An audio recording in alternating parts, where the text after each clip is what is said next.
So I think I got it figured out. I messed with this camera last night in this OBS and ran a test here. So I think I got the full screen. OBS software is sort of complicated. It's one of these things where it does 100% more than what I need it to do. So if I figure it out, it'll be alright, but there's a lot to it. So I just wanted to mainly just run this video. That way I'd get an idea how it's going to look. I think it's going to be alright from the test. And I'll go over some of the things I've been working on. Mainly the bench. Clean this shop up to where it's usable. So I'll take you on a quick tour here of the workbench I built. It's one of these things where it's probably overkill, but I figured it'd be the last one I'll have to make. And I wanted a workbench that had the real estate on top and the functionality. So I'm limited on space, so I wanted it to be a workbench. Also wanted it to be a warming box for composites. And not an oven, but just something to cure the composites. So the room temp composites cure at right around 77 degrees. And even the high temp stuff you post cure. The initial cure is usually room temp. And 77 degrees, it works out great, but in the winter out here in the shop, you're looking at probably 60 to 70. And if you leave it out in the open at 60, 70, you don't get a good cure. So this warming box I'm getting ready to show you on this bench is one of these things where when you do the layup, it should get it to anywhere from 100 to 150. I don't want it to go over 150, but it should do that. And it should be large enough for big molds and stuff. So if I can post cure room temp or high temp resin in this warming box and get it to 125, 150, that way it's stabilized enough. And usually 150 is the first temp you actually cure it at before you ramp it up. So it usually goes from 150 to 250, 300 or whatever. Once I get it past the 150 or up to that point, I can send it off somewhere else and let them deal with it. And the whole idea of this bench and this stuff in the garage is actually do some prototype work, get some molds made for some airplanes, both RC and controller. So let me get this camera, and the cord's only so long, but I'll be able to walk around this bench and show you what I got here. The bench, it was designed by a guy by the name of Ron Polk with this torsion box. It's sort of his look. And I know these benches, the way this construction is, will hold flat. And the way it's set up, it's on a grid, so inside this bench there's webs in there. And this is marine grade plywood. It's really good stuff. It's there's no voids in it. It's got a really good tight laminate to it. And it's all 3/4 inch. So the stability should be there to maintain flat. Now this green stuff you're looking at is indoor-outdoor carpet. And it was left over from something. We bought 2 rolls of it. This was left over. And it's really thin. It's almost got the density of felt. So I thought it'd be a good underlayment. So if I have to shim this glass flat, I'll go underneath the felt carpet stuff and put the shim stock or the paper to build up to flat. This thing has been sanded and it's flat right now with no paper or shimming because it was, I paid attention to when I was building it. The accuracy of these webs had to be all the same thickness.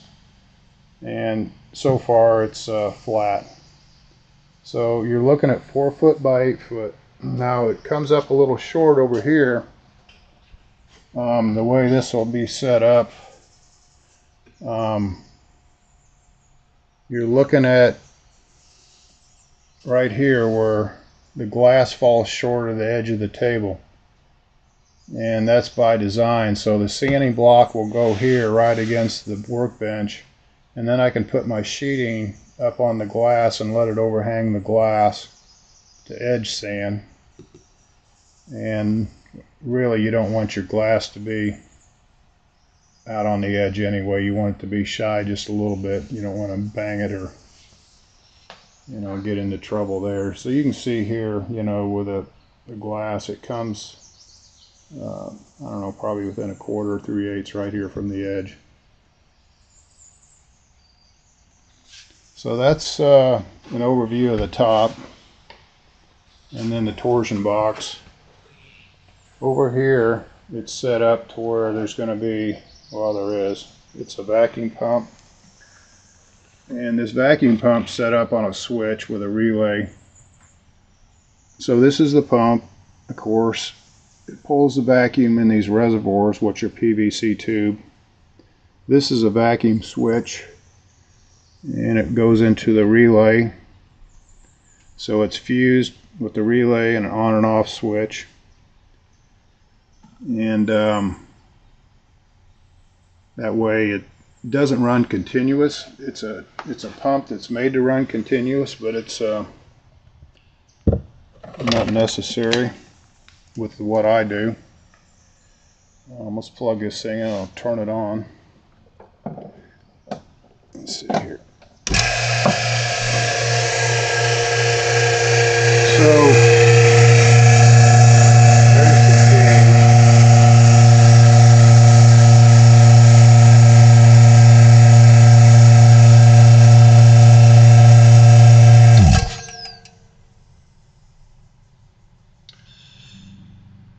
So depending on where the vacuum switch is set, depends on how much you pull. And let's see, what are we looking at here on this gauge? 24 inches of mercury. And this this tube here is for wings, where I'm running probably 7 inches of mercury in it with the small tube. This is a fitting up here that'll hook up a bigger hose, and that's this stuff here. And you got the you know, the pucks that actually fit in this hose. This is a high temp hose. This stuff here will go in an oven, I believe. So that's it for the vacuum, and the vacuum pump will, with a hose, will actually go in this warming box. This here is a variac in the corner. So if I can get this camera right, you can't hardly see it. So anyway, the variac is wired up to a cutting bow. If you come around this side of the bench, let's see if I can drag this cord. I've got my cutting bows hanging here, and one of them is hooked up with to the variac, and I got an on and off switch here, so I can actually turn the bow on and off from the bow. And then this little ledge right here, this is set up to where when you're cutting, you're blanking the foam blocks. You're not actually cutting the airfoil on this bench, but when you're blanking the blocks out with these uprights, I use these little things here, and turn that off. Okay, so your foam blank comes out off the glass like this, and then you weight these down, and then this is your angle to actually run the bow down. So you're cutting your blanks on this edge, and then this little ledge here is where you set the bow between cuts, and you hang it right here. Okay, now this part I still have to put these little latches in. On this door, I bought these little latches. They're real common. Let's see if I can get this thing to... These little latches here. It's just a little toggle latch. And what I'll do with these, this door down here wants to fall away, so these little toggle latches will go up in this bench here, and that'll hold this door tight. So let's open this up. Let's see. It's just it's not hinged. This door is just sitting there. So this is see if I can get a better view of it here. This is right here. This is 1/4 inch plywood, and it's 3M77 to 2-inch foam board. Okay, so the door isn't anything fancy. There you go, better view of it. So this is the inside of the warming box. Another thing I've got to do is shield the top of this heat lamp. Right now the heat lamp is running off a Variac. Let's see if I can plug that in.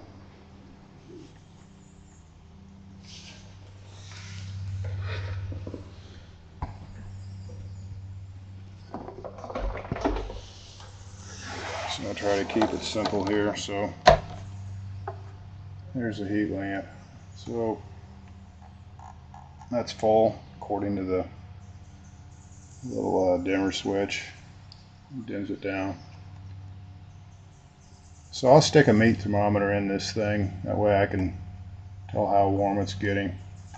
I'll put like a shield over the top of it to dissipate the heat coming off the top of the bulb, like a wire cage. And I'm not talking really hot in here. I'm only looking for like 100 to 125 degrees. Just something to warm up the composites. I don't know the dimensions on the inside of this thing. It's probably, well, I don't know, almost 4 foot, maybe 3.5 feet by 6.5 feet. So that's how that works. So I try to keep as much function in this bench as I can get. Let's see, I'll get to the other side. I'll show you the little sanding fixture I made room for.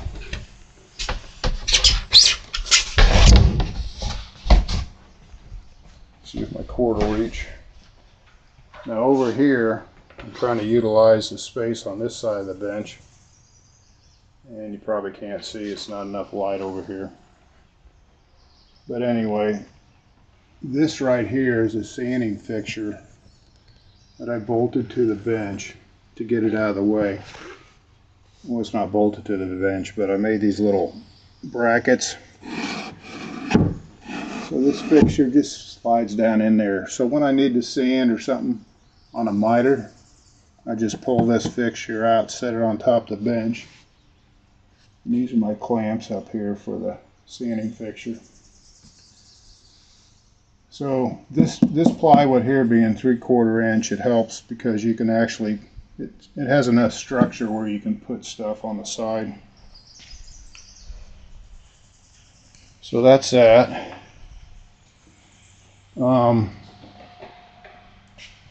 360, I got this thing where I can walk around it completely. And that was my goal. Every bench in here I should be able to get around it. This thing here, this is just a sanding grinding station. And this is up pretty high. I'm not sure of the measurement. This here is 40 inches.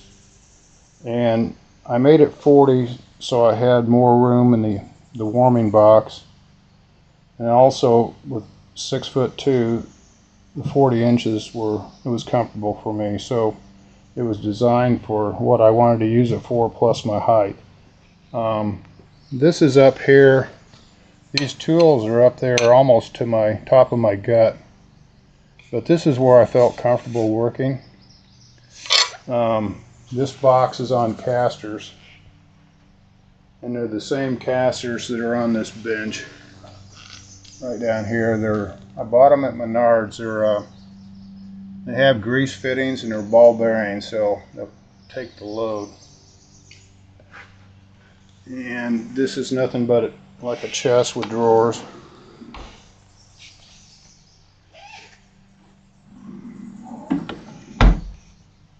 And all the sandpaper supplies that I use, I keep in here. It's got the vise on it, a disc and belt sander, a buffer. This little sander is good for small stuff. The scroll saw, and then another vise on the corner. Now, it was probably 2 or 3 weeks ago, I was brazing on this bench some copper, and I had the torch too close and the copper got too hot, and I cracked this bench, so I ended up buying another piece of glass. The glass on the 4-foot by 8-foot bench was delivered. I didn't want to mess with that, too heavy and big, so I had them bring this out while they were coming out with the other top. So I got a new piece here. I got my shop kitty bed here, but this thing, this is another warming box here, and I was always using this for to keep the resins warm. I keep it at I don't know, see, what is it now? It's about 95 degrees in here. So I like to keep the resin in this box. Now, in the past, I put bell cranks and small molds in here, but the trouble with this was you got to leave room around the heat lamp, which is right there, and that's off of a Variac. But the trouble with this was you couldn't put big molds in it. You could put the bell crank molds and landing gear, props, stuff like that. And that's another reason why I wanted to build the bigger bench, to get the big molds in there. So I still have this warming box, and it's really not insulated that well, but so that's that. Over here, I got it a little cluttered up. I got some plans over here right now and some veneer, and I moved this stuff off the bench. So that's the whole shot I'm going to finish, which will come back on one of these benches.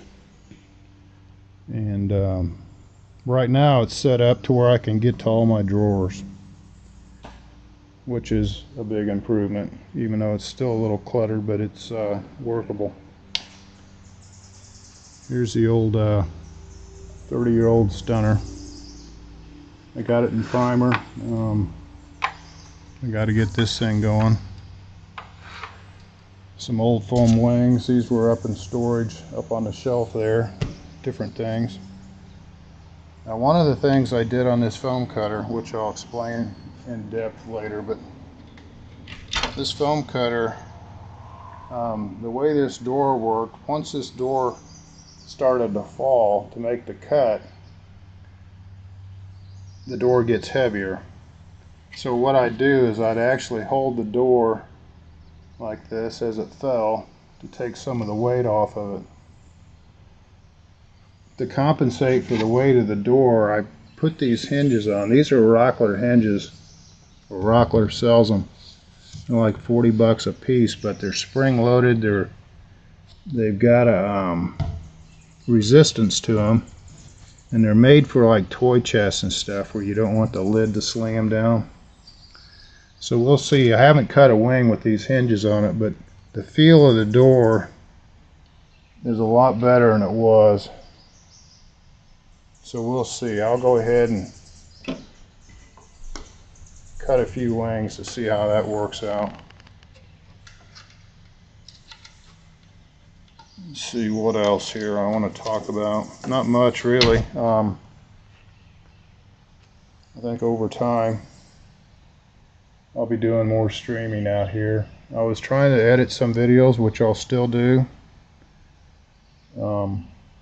The problem I was having when I'd stream out here with the GoPro is it would lock up, and it would only be good for so long. So the way it's set up, I've got the OBS on the on a laptop, and I use that TV for a monitor. And I joke around. I said, you know, somebody calls, I can say I'm out in the shop. I'll be sitting in the easy chair watching TV. They'll think I'm working. Another project was last week.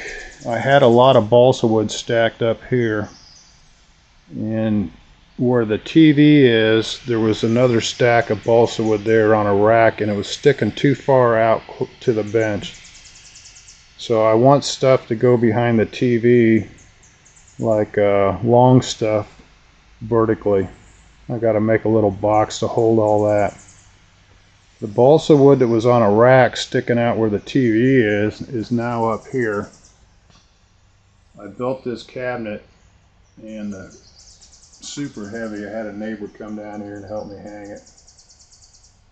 So the way this cabinet's set up, it's just a box, the typical face frame. This is about 40 inches here from side to side. I built it with a web in the middle to right here for more strength. It's hanging by joist hangers, lag bolts to the floor joists up there, and it's screwed into the bulkhead of the house, the main beam. And then over here, it's 48 inches, so that way I've got a place to stick my 48-inch balsa sheets here. And a lot of that stuff's RC wood, don't get too excited there. This here, I put in the shelf. It's just a little cubby. So when I'm working on the big bench over here, I've got all my sanding bars and straight edges over here. And you can also get to the some of the sanding bars over here too. So that's open from end to end. Technically, you could run something through there as 8 foot if you wanted to. So when I'm at this bench over here, I can work out of this end of the box and get my sanding bars. And then also, which you've probably seen before, down here, I've got storage for sanding bars here and straight edges. To me, in the shop, working with these long sanding bars, it was always a problem storing them. So anyway, hopefully this helps answer some questions. Let me see here.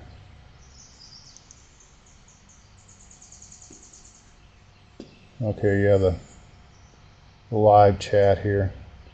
So another thing with this OBS, it's got a way to actually go in here and get rid of the glare right here on this box. This is a chat box. And it shows up on the TV.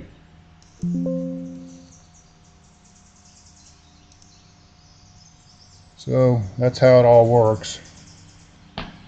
The problem I was having before on this OBS, this screen here to the left, the preview scene, and then they got the program scene. I didn't have the right aspect ratio on these two open windows. Technically, you can go through there and you could get on the web and you can do screenshots of your computer, and it's really involved. So it's a complicated solution to a simple problem that I had. So anyway, I hope you enjoy watching it in live streams, or you're not watch too much. But the other neat thing about this program is I live stream it.